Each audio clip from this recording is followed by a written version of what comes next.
Welcome to this week's episode of Coffee with a Journalist, brought to you by the team at One Pitch. Are you looking for a more efficient way to find and pitch the right journalists? Head to our website at onepitch.co to learn more. Our guest on today's episode of Coffee with a Journalist is Tanner Saunders, senior hotels reporter at The Points Guy.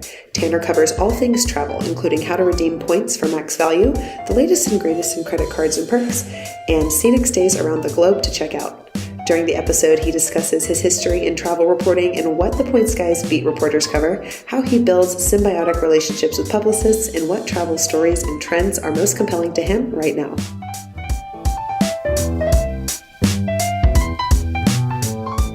Welcome, everyone. This is Coffee with a Journalist, and I'm Beck Bamberger. We're here to demystify the world of PR and really working with our media friends and reporters, editors, freelancers, etc., all the people that make the media happen, frankly, on a day-by-day basis.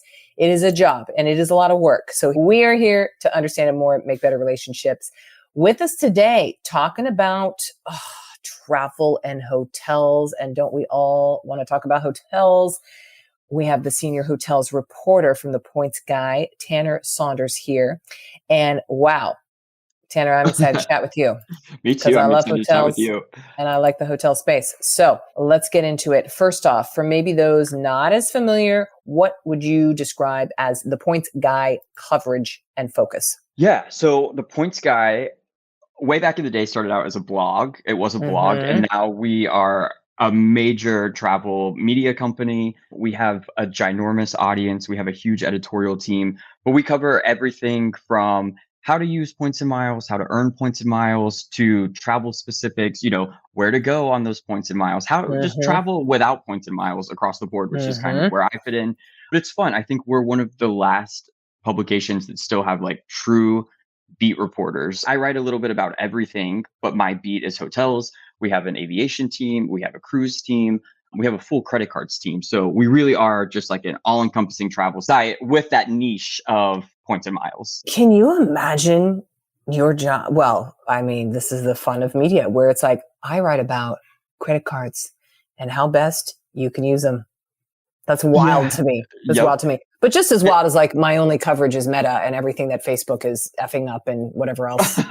So like, yeah, it totally makes sense. Yeah, I mean, we do it all. And it's fun too, because one of the cool things about The Points Guy is, yes, we are like all beat reporters, but we do really get the chance to kind of dabble in everything that we want to. So I had never really written about credit cards. So I went to The Points Guy, and now I can whip out a credit card article like nothing. So right, as journalists, we're always growing, right? We're always learning. It's our job to figure out something you don't know and then distill it down to everyone. And in case anyone's wondering, it's like there's 8 million plus readers a month to The Points Guy. So just want to throw that out there. That's on your website. So putting that out there, a lot of people consume and are on the site all the time because it's usable information, I imagine. Yeah. Do you ever get good feedback like that? Yeah, tell us. Oh, I was going to say, actually, this ties into that, what you were going to say. Yeah. Probably our best product is our daily newsletter.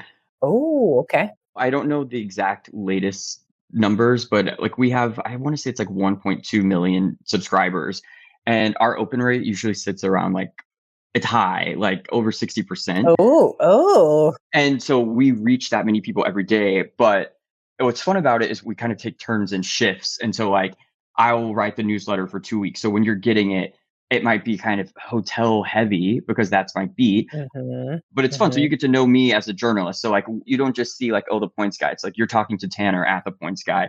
And with that, our readers love to email us, and I love to get the emails back from them. They're so funny. Most of them are highly positive. Okay, because we don't usually hear this part, so tell us.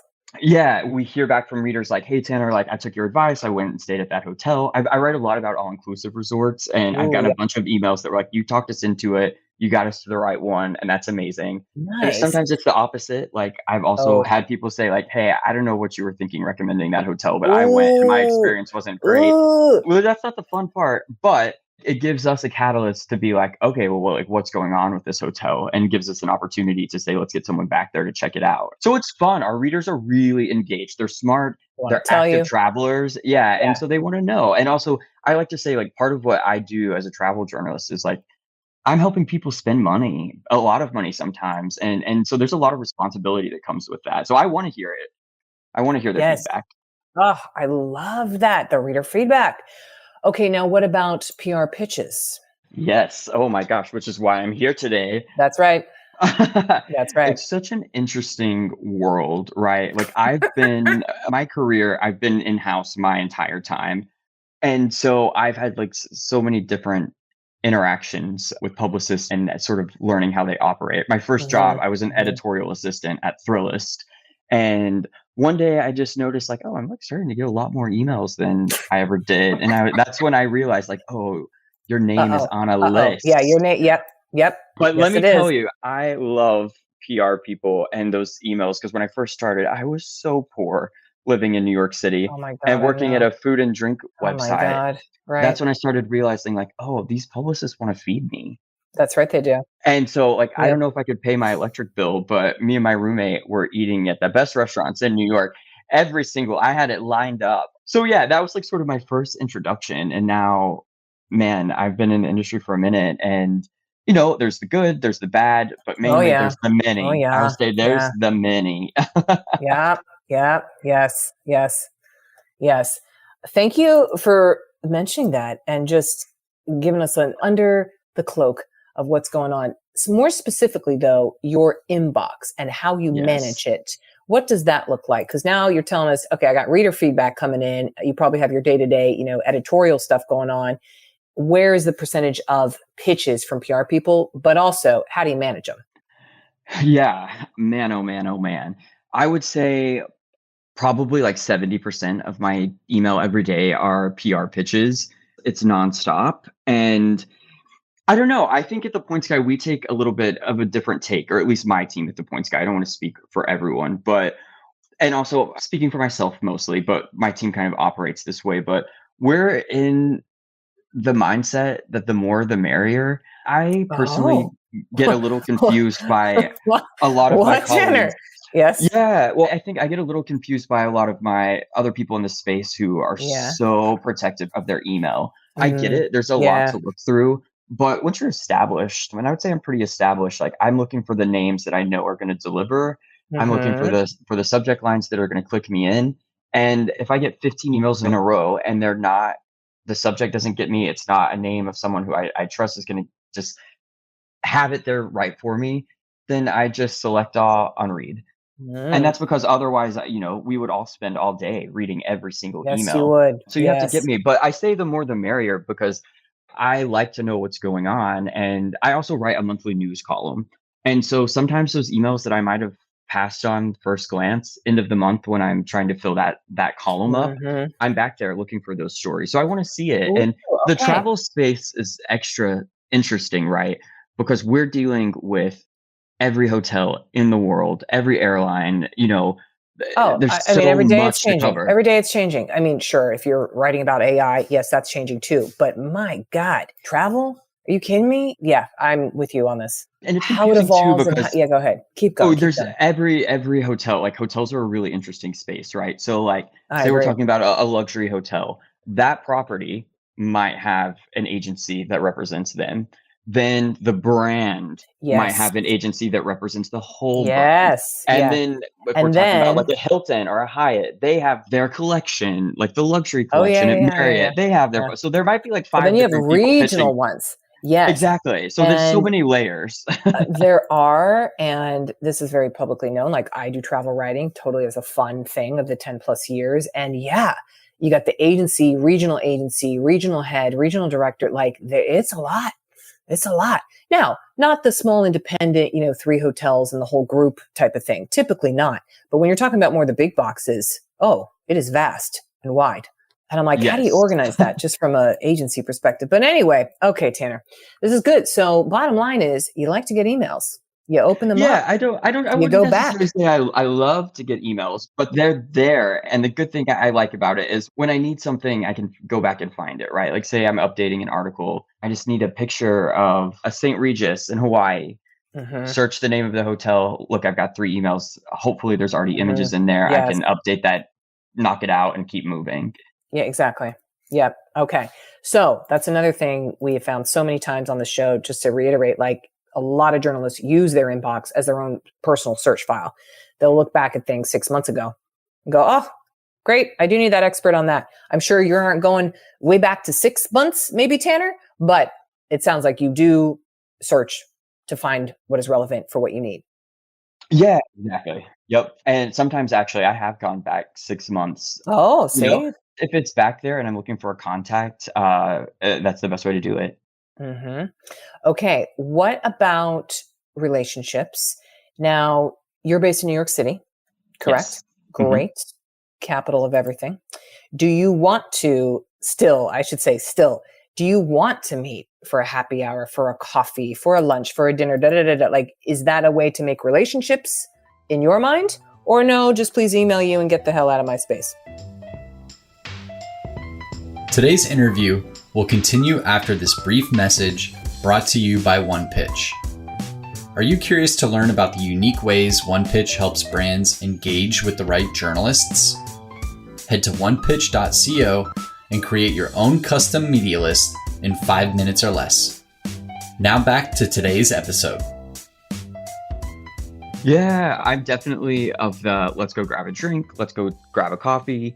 I have to be at this point like a lot more selective. Discerning. I mean, sometimes it's a little tricky being in New York because is where everyone is. But I don't know. I think to me, it's symbiotic, right? Like we are helping each other out. Like we need each other oftentimes to get the things that we need to tell the stories. And at the end of the day, it's all about telling the story or writing the article to give the information to plan the trip. But yeah, I've gotten some of the best opportunities by spending time with Publicists. And also like another thing about it is, we are competing right against other major brands. Yes, And so we want to win those yes. exclusives. And I have found that I've gotten those exclusives just by keeping strong relationships. If that means let's go to lunch, and also thank you for lunch. I would always go to lunch. I love lunch. Then those have helped me get some big wins down the line. So I try to do that frequently. Our editorial team is pretty remote because we're sort of everywhere. Yeah, of course. Yeah. So I pop into my office. I try to pop into my office on like Tuesdays here in the city to show my face at the office and say hi to everyone. But then really I use that time. Yep. I really use that time to have meetings throughout the day. So they might see me like, I'm like running in like, hey guys, I'm just here to use the bathroom, but I promise I'm working. Yeah. You saw my face. You saw my face. You saw my face. Was to see my face. And then my poor husband, he's like, when do I get to see your face? I'm like, we'll worry about that later. Oh, I take it he's not a journalist. He is not, but he's a photographer. Oh, well, it's adjacent-ish. Yeah. Yeah. So we're kind of in the same world. Yeah. Ooh, he must be fun to travel with, though, because then you could be like, hey, babe, take all the photos. I need this, this. Yes. We are the dream team in that way. And actually, just Publicists have been pulling out for us lately, getting him gigs, shooting events and stuff. And a lot of that is just because of relationship building. They trust me, so they trust him. So they trust by extension. That's right. Yeah. Yep. What better endorsement than here's my husband, my partner. Yes. Okay. So you like a lunch, you like to go out and about, but selectively, you only have so much time. Sometimes it's a flyby. Totally get it. Yep. How do you know, for your own sake, when a story is worth pursuing? You get a pitch, let's say, you're like, interesting. Okay. Can I do something with that? Is there a process you run? Yeah, multiple facets to this. Obviously there's your gut intuition, and part of it, I think, being a good in-house journalist is that you really have to have a feel for your brand. And so I know my audience forwards and backwards, and what we try to do. So, we, like many publications, start with a morning pitch meeting. And if I see anything that's come through, a story idea, then we go with it. I love just like a hard news release. This hotel has opened. That's honestly, if every hotel could just send me like, I'm always working on a list of hotels that are open. It's just like, like here it is. I can knock this out in 300 words. Like that's going to be like a quick yes. Then, it starts to get a little more dicey as you're going into feature ideas or profiles. I think one thing that's really hard, and I feel for the publicist in this space, right, is you might represent 20 hotels or 20 destinations, right?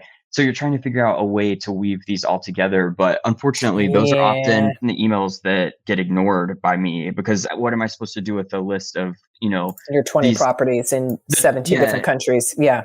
Yeah. Exactly. But it's nice. I think a lot of publicists find like really interesting ways to sort of get into that.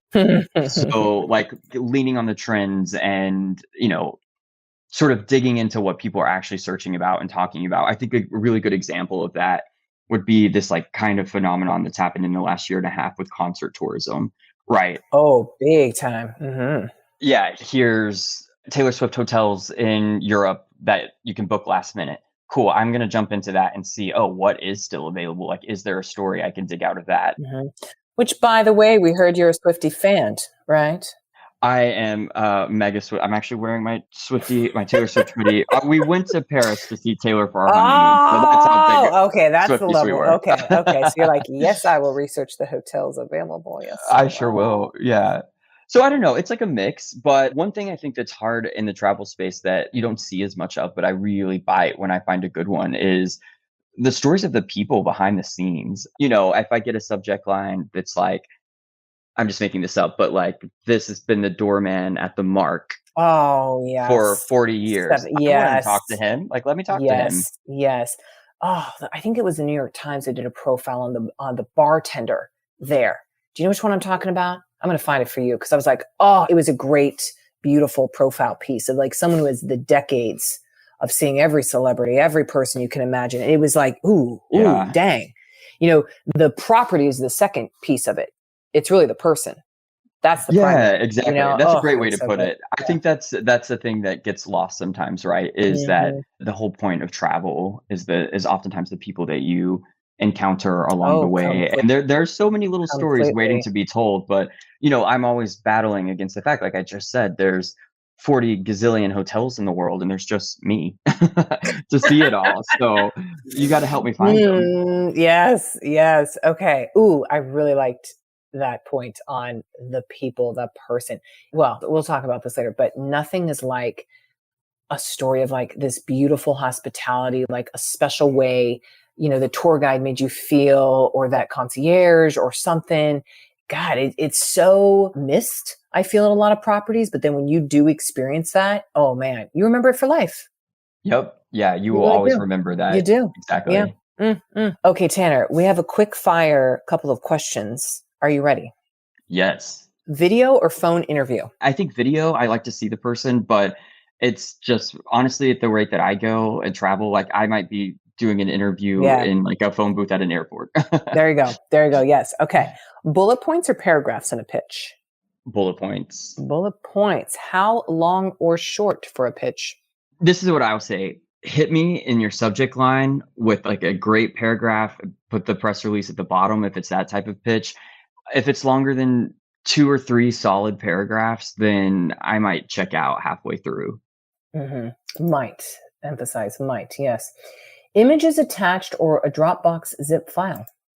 Oh, doesn't really matter how they are, just as long as they're somewhere and I can download them. That's like my number one pet peeve is just like have the photos in there. I might have the story published by the time you wake up the next morning. And if I have to wait for a photo, it just gets, it drives me crazy too. Yeah. It drives me crazy. The top thing for me is the link that you sent for the photos for me to download is now deleted or expired. And now I just did this week. And now I have to ask you, okay, could you resend? And I'm like, what? Oh God. Yeah. Feel you on that. Okay. Email or DM of any sort? Do not DM me. Great. Do not DM me on Instagram, LinkedIn. Sure. That's fine. Send me an email. I have gotten a voice memo on Instagram that was a pitch, and I blocked the person because I was like, "This is not cute. It's not fun. Like, and this isn't important. Like, I don't know. I just think it's not the right portal. So it's not the right portal. Yeah, yeah. I understand. And also in contrast to that, like I think I might be one of the last people who still just like picks up the phone and calls. Like if I'm working on a story, like I will call a publicist and say like, "Hey, it's Tanner," and I think. Not very many people do that. But once we have that relationship, like call me. Yeah. And if I don't answer, leave a voicemail. I'll call you back. Like I still like, and that's, my phone number's there. Yeah. Great. One follow-up or multiple? I think one follow-up. And if I don't respond by the second time, ship has sailed, but it's still there waiting. Like doesn't mean it's dead. It's, I The just ship's don't in the need you to ocean. follow up. Exactly. I don't need you to follow up 15 times. Okay, this is a little bit similar to the photos, but press release or media kit? The press release is totally fine. Okay. As long as that link to the images is somewhere in it. That's right. That better work. What time do you usually read pitches, or is it really all the time? It's all the time. All the time. Yeah, there's not a yes or no time to send an email. Just I'm looking whenever. And time. also, travel journalists, You're you everywhere. don't know what time zone we're on, so don't think That's about right. that. That's right. That's a good point. Yeah. And then types of sources you're looking for. For example, are you looking for, I don't know, drivers of celebrities, hotel architects?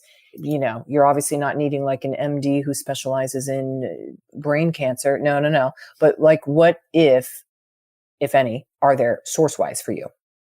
Yeah, I think the cool thing, like we were just talking about, like the travel space, that it's everyone. So It's I everyone. am kind of looking for all of those different things. You know, I wish whoever drives Taylor Swift around would have their publicist pitch me. Right. But but then there's the obvious, like hotel general managers, like that kind of like wraps up into a whole thing. Like if you have like a really amazing hotel and you have the manager in New York, like I would love to go get coffee with them. That's someone that I end up building a relationship with and then use for stories down the line when I need to talk to a GM. Or even like randomly, I got pitched by a company that makes like amenities for bathrooms, like high end. Yes. And their publicist was like, hey, there's like really not an angle here, but we just would love to tell you about it. And I was like, well, that's fascinating. I don't really know how behind the scenes of that works. And nothing is worse than you were in a nice place and the robe is crap. Oh my God. Yeah. Let me tell you, like, you're just like, what, Tanner? We have many things to talk about. Perfect. Is there anything we can promote, tout, highlight further for you as we wrap it up? You mentioned the newsletter. How do we get it? Yeah, if you just go to the homepage to thepointsguy.com, you can sign up for our daily newsletter. It's a fantastic product. And whether you're a points and miles person or you're not, if you love to travel or you're just getting going, like reading these emails every day will help you become a better traveler. And I guarantee you that. And if they don't, email me personally and we'll take care of it. And give them a call even. Hey. Yes. Tanner Saunders, thank you for being here today. Senior Hotels with an S reporter from The Points Guy. Give him a ring. Maybe he'll Thank you. Thank you so much. Thanks, Tanner. Appreciate you. Thanks for listening to this week's Coffee with a Journalist episode featuring Tanner Saunders, Senior Hotels reporter at The Points Guy. For more exclusive insights about the journalists on this podcast, subscribe to our weekly podcast newsletter at onepitch.co/podcast. We'll see you next week, but until then, start great stories.